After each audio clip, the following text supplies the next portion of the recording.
எண்ணென்ப ஏன எழுத்தென்ப இவ்விரண்டும் கண்ணென்ப வாழும் உயிருக்கு என்று சொல்லி, ஒரு மனிதன் இந்த உலகத்திற்கு வாழ வேண்டும் என்றால் எண்ணும் எழுத்தும் அறிந்தவனாய் இருந்தால் அவன் கற்றவன் என்று மற்றவர்களால் போற்றப்படுகிறான்.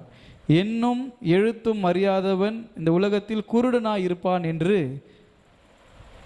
திருவள்ளுவர் சொல்லியிருக்கிறார்.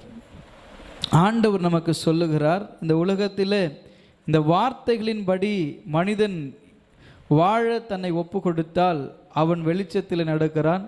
இந்த வார்த்தையில் வாழாத எவரும் இருளின் பாதையில் நடந்து பள்ளத்தாக்கில் விழுகிறவர்களாக இருக்கிறார்கள். கூட்டம் கூட்டமான மக்கள் இன்றைக்கு பள்ளத்தில் விழும்படி பள்ளத்தை நோக்கி தான் போகிறார்களே தவிர வெளிச்சத்திலே நடந்து ஒரு நித்திய வாழ்வுக்குள்ளாக போவதற்கு தங்களை யாரும் ஒப்பு கொடுக்க முன் வரவில்லை. வெளிச்சத்தில் நடக்கிறதுக்கு எல்லாருக்கும் பயமாக இருக்கு.